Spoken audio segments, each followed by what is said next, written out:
Olá, hoje nós vamos estudar a segunda carta de Pedro que ele escreveu à igreja. Essa carta condena os atos dos falsos profetas, dos falsos mestres que surgem dentro das igrejas. Vamos começar pelo capítulo 3, que diz assim: Antes de tudo, saibam que nos últimos dias surgirão escarnecedores zombando e seguindo suas próprias paixões. Eles dirão: o que houve com a promessa da sua vinda? Desde que os antepassados morreram, tudo continua como desde o princípio da criação. Então veja que eles falam, Desde que os antepassados morreram, tudo continua o mesmo. O que houve com a promessa da vinda do Senhor? É o que diz nesse capítulo 3. Mas vamos ficar só nesta parte. Agora vamos passar para o capítulo 2. No passado, surgiram falsos profetas no meio do povo, como também surgirão entre vocês falsos mestres. Estes introduzirão secretamente heresias destruidoras, chegando a negar o soberano que os resgatou, trazendo sobre si mesmos repentina destruição. Muitos seguirão os caminhos vergonhosos desses homens e, por causa deles, será difamado o caminho da verdade. Em sua cobiça, tais mestres os explorarão com histórias que inventaram. Há muito tempo a sua condenação paira sobre eles, e a sua destruição não tarda. Vamos parar um pouquinho até aqui e ver o que Pedro diz a respeito dos falsos mestres aqui nessa passagem. O primeiro ponto que Pedro traz é o seguinte: ele diz que os falsos mestres vão negar o soberano que os resgatou. Aqui nesse momento, Pedro estava falando, no momento de Pedro, ele estava falando de falsos mestres que saíam ali de dentro da igreja de Jerusalém. Porque Pedro era o líder de Jerusalém, da igreja de Jerusalém. Mas isso pode ser trazido para nosso contexto também. Mestres que negam o soberano que os resgatou, que negam a Jesus, são verdadeiros anticristos. Homens que negam a Jesus de todas as formas. Por isso que eu li o capítulo 3, antes de ler esse capítulo. Porque esses mestres vão dizer: o que houve com a vinda de Jesus? O que houve? Por que ele não veio ainda? Então, esse é um dos argumentos, um dos discursos dos falsos mestres. Eles tentam desfazer a Escritura, eles tentam desfazer o argumento da vinda do Senhor. Eles tentam desfazer aquilo que todos nós, como homens de Deus e mulheres de Deus, falamos, que o Senhor irá retornar. Mas eles tentam tirar isso do foco. Eles negam Jesus, dizendo que Jesus não veio, dizendo que Jesus não morreu, ou dizendo que não ressuscitou, ou dizendo que Jesus não subiu aos céus, ou dizendo que Jesus não vai retornar, como está escrito aqui. E às vezes alguns que dizem acreditar nessas coisas distorcem, tipo: Jesus vai voltar em espírito, aquela coisa toda. Tudo isso faz parte do negar o soberano que os resgatou. Veja só que Pedro diz que os resgatou, mas eles negam o soberano. Ele diz o que acontece com a sua vinda, ou seja, desacreditando as pessoas de que Jesus irá retornar. Esses são verdadeiros anticristos, que negam a Jesus, negam o Filho, negam o Pai, negam o Espírito. Eles tentam desacreditar os irmãos de que Jesus existiu. Esses são maléficos. Aí Pedro continua. Em sua cobiça, tais mestres os explorarão com histórias que inventaram. Eu quero focar também aqui. É mais um ponto que Pedro fala. Em sua cobiça, esses mestres são pessoas cobiçosas, malignas. Tais mestres os explorarão com histórias que inventaram. Então são pessoas que exploram as pessoas. Aqui eu já vejo outros tipos de mestres além daqueles que eu falei aqui. Além daqueles que eu falei. Mestres que exploram. Pessoas que se dizem mestres, que se dizem homens de Deus, mas que exploram as pessoas, dizendo eles estar usando a palavra de Deus, dizendo eles estarem pregando a palavra de Deus. Exploram como? Quando tentam trazer a lei de Moisés para o Evangelho. Esse é um outro lado da moeda dos falsos mestres. Tem esse lado que eu falei antes e tem esse lado agora. Daqueles que não negam Jesus diretamente. Não chegam para a pessoa dizendo assim, não, Jesus não vai voltar, Jesus não existiu. Eles não negam desse jeito. Mas eles negam quando tentam trazer a lei de Moisés para dentro do Evangelho. E pior, que nem mesmo a lei original eles trazem uma imitação da lei. Porque esse dízimo que se dá nessas igrejas aí é imitação da lei. Essas ceias que se fazem aí é imitação da lei. Essa guarda de sábado que eles guardam é imitação da lei. Esses batismos são imitações da lei. Então eles negam Jesus através dessas coisas. Com tudo isso, que além de tudo isso que eu já falei, tem desafio e aquela coisa toda, tem que dar para isso, tem que dar para aquilo. É uma arrecadação de dinheiro incrível. É por isso que Pedro fala aqui, em sua cobiça, eles são cobiçosos. Eles inventam coisas para tirar das pessoas. Esse é o papel desses falsos mestres. Esses não dizem que não acreditam em Jesus.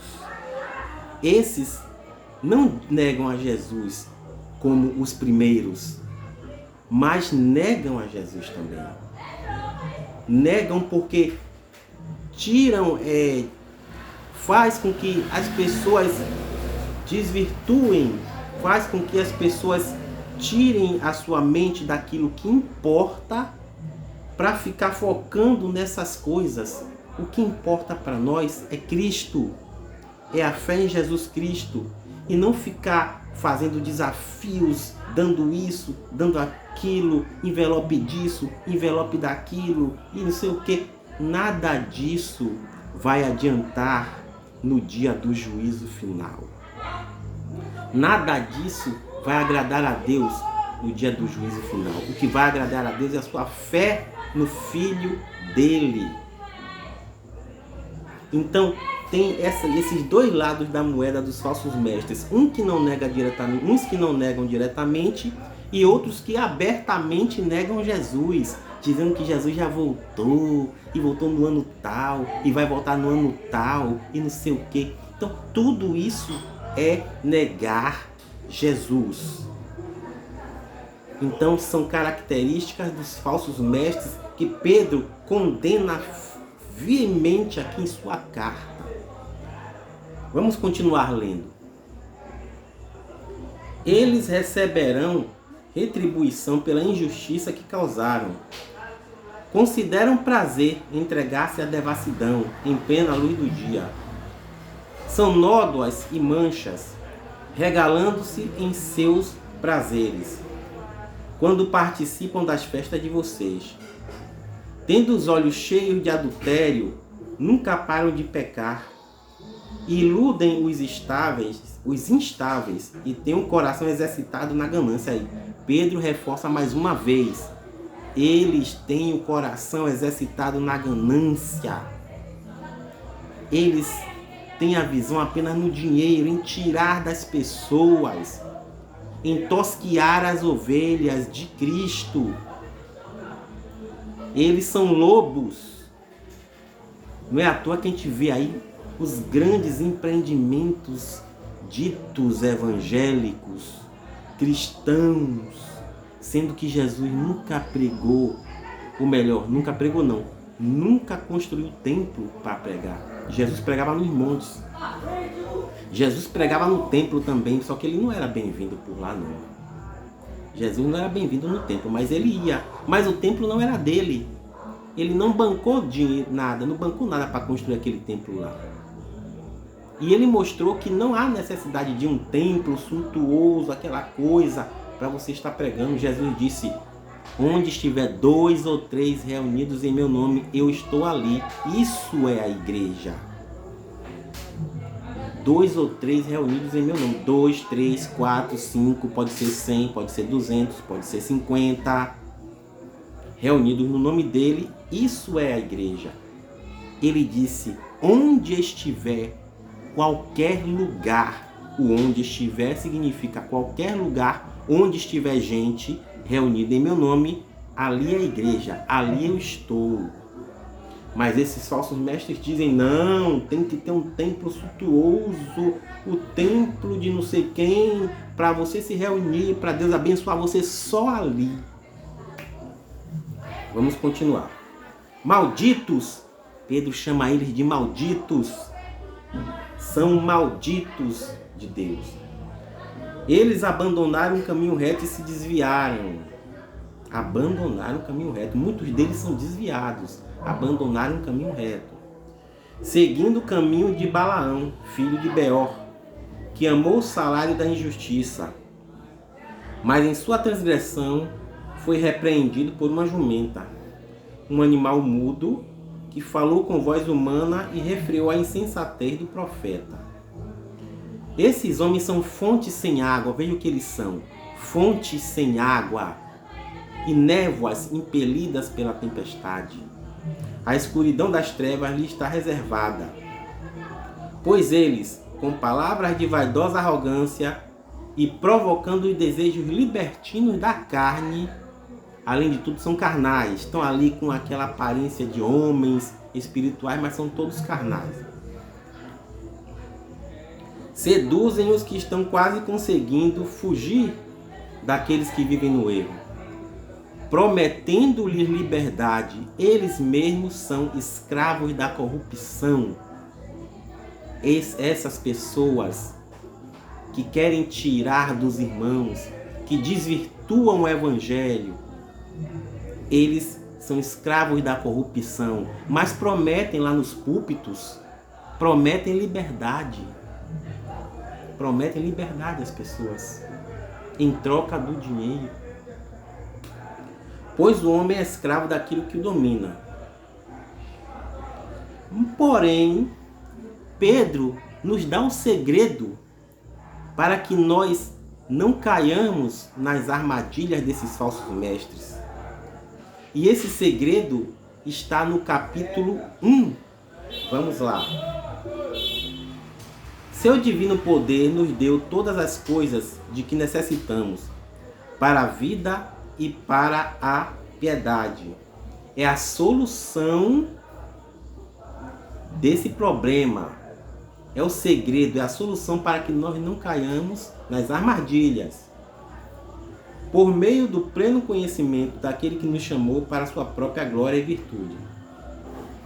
Por intermédio destas, ele nos deu as suas grandiosas e preciosas promessas, para que por elas vocês se tornassem participantes da natureza divina e fugissem da corrupção que há no mundo. O que foi que Deus nos deu? As suas preciosas promessas. O Senhor nos prometeu, não precisa mais ninguém nos prometer. Por isso mesmo, empenhe-se para acrescentar sua fé. Preste atenção agora. O que é que você tem que acrescentar sua fé para que você vença esses falsos mestres? Para acrescentar a sua fé a virtude. Tendo a virtude, você acrescenta o conhecimento. Ao conhecimento, você acrescenta ao seu domínio próprio. Você tem que ter domínio próprio. Conhecimento das Escrituras, conhecimento de Deus, domínio próprio. Ao domínio próprio, a perseverança. Persevere no caminho do Senhor para que você não caia. Persevere no caminho que você vai chegar até o final. Todo caminho tem um final, então você tem que perseverar até chegar ao final. A perseverança, a piedade, a fraternidade, e a fraternidade, o amor. O final de tudo é o amor. Por quê? Presta atenção agora, se essas qualidades existirem e estiverem crescendo em suas vidas, elas impedirão que vocês, no pleno conhecimento de nosso Senhor Jesus Cristo, sejam inoperantes e improdutivos. Olha o que Pedro fala. Irmão, você não produz, você é uma pessoa improdutiva, você não está na obra, que não sei o quê. Pedro disse, se essas qualidades que eu acabei de citar aqui estiverem e crescerem em sua vida, você nunca vai ser improdutivo, nem inoperante. Ninguém pode te chamar de uma árvore sem fruto, porque com essas qualidades, Pedro disse, só com elas, não precisa de mais nada, você vai dar frutos para Deus. Todavia, se alguém não as tem, está cego, só vê o que está perto, esquecendo-se da purificação dos seus antigos pecados. Quem não tem, é isso aqui que ele fala. Portanto, irmãos, empenhem-se ainda mais para consolidar o chamado e a eleição de vocês, pois se agirem dessa forma, jamais tropeçarão. Olha, se vocês agirem, tiverem essas qualidades que Pedro falou, ele diz, vocês jamais vão tropeçar. Se o domínio próprio crescer na sua vida, você jamais vai tropeçar. Se você tiver conhecimento das Escrituras, o conhecimento verdadeiro, você jamais vai tropeçar. Se você seguir até o final no caminho, você jamais vai tropeçar. E assim, vocês estarão ricamente providos. Para quê? Olha só, para quê? Quando entrarem no reino eterno de nosso Senhor e Salvador Jesus Cristo. Pronto. É a maneira de vencer a mentira. Esses falsos mestres criam fantasias, coisas fantasiosas para iludir os estáveis. Pedro disse, quando nós ensinamos as Escrituras, aqui mesmo na 2 Pedro ele diz, nós não ensinamos coisas fantasiosas a vocês, nós não ensinamos fábulas inventadas por nós. Nós vimos o Senhor, Ele existe, Ele é verdadeiro. Não é uma fábula, mas os falsos mestres tratam o Evangelho como uma fábula, como uma fantasia. A fantasia das coisas que eles inventam para você trazer à igreja. Traga à igreja isso, traga aquilo, que você vai ganhar. Você vai comprar aqui um pentezinho ungido, um óleozinho não sei o que, um óleozinho ungido para você comprar, para você ser abençoado. Não precisa nada disso. Um feijãozinho ungido para você comprar, para você ser abençoado. Então, eles ficam fantasiando, eles criam fantasias para enganar as pessoas e tirar aquilo que as pessoas têm. E se eles puderem tirar até a cueca, eles tiram. Se a cueca valer alguma coisa. Amém? Cuidado Cresçam nisso que Pedro falou aqui. Conhecimento, domínio próprio, perseverem no caminho do Senhor, que é com essas coisas que você vai crescer e não vai ser enganado por ninguém. Deus abençoe a todos.